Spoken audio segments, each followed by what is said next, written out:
Donald Trump has said that he will speak to Vladimir Putin and Volodymyr Zelenskyy to end the bloodbath between their two countries after the Russian president skipped peace talks he had initiated with his Ukrainian counterpart. But Trump over the weekend on Saturday said in a post on his Truth Social platform that the call with Putin would cover subjects including, and I quote, stopping the bloodbath that is killing on average more than 5,000 Russian and Ukrainian soldiers a week, and trade. He will then speak to Zelenskyy as well as various members of NATO is what he's added. But the statement came after Putin refused to meet Zelenskyy in Turkey, despite proposing the meetings himself, as the Russian leader continued to refuse to engage on terms that were set by others. Putin sent a low-level delegation instead, as we had informed you, led by his former culture minister, Vladimir. But for further clarity on what to expect, joining us live from Washington, D.C., senior journalist Ray Locker. Always a pleasure, Ray, to have you on our show. Realistically, can one-on-one calls by the US president meaningfully alter the war's trajectory, though, Ray? Or is the broader coalition still essential to any durable ceasefire? What's your take?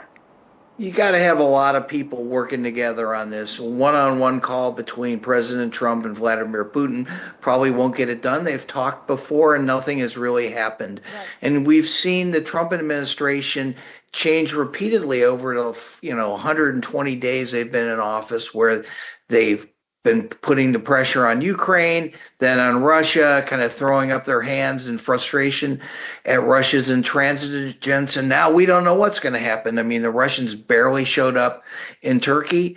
And so, I'm not optimistic, but, maybe something could happen this time. Russians barely showed up in Turkey. Putin proposed the Istanbul talks, then skipped them. So, Ray, how do seasoned observers read his refusal to engage directly, even as Trump enters the scene? Well, they don't think he's serious about having a peace deal. Every time there's talk about doing something, there's talk about talks, maybe some kind of low-level negotiation. The next thing you know, a bunch of Russian drones or missiles show up, in parts of Ukraine and kill a bunch of people. And it happens over and over and over again. We saw a few weeks ago, Trump tweeted out or put on Truth Social, Vlad, stop, and nothing stopped. So, it's over and over again. We keep seeing it, and you wonder, how many times do people need to be fooled about this before something changes? But as we speak, Donald Trump still says that there can't be a peace deal without him.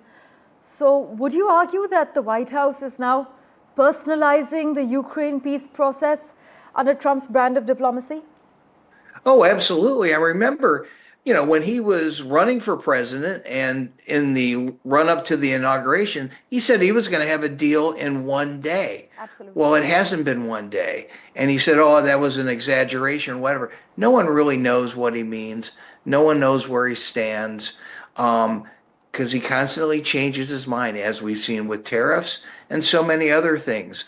So it's really hard to get a read on it. It's got to be tremendously frustrating for the Ukrainians. Ray, as we wrap, what are some risks and possible rewards of Donald Trump negotiating directly with two wartime leaders without a multilateral framework in place? Well, I mean, he needs the support of other powers in this. He needs the EU to weigh in. If he tries to cut some unilateral deal with Russia and the European Union doesn't go along with it, how viable is that? And then that weakens everything else if he reaches a one-on-one deal with the Russians that Ukraine hasn't bought into. So he needs to have everybody on board, but he hasn't really done the homework for that yet.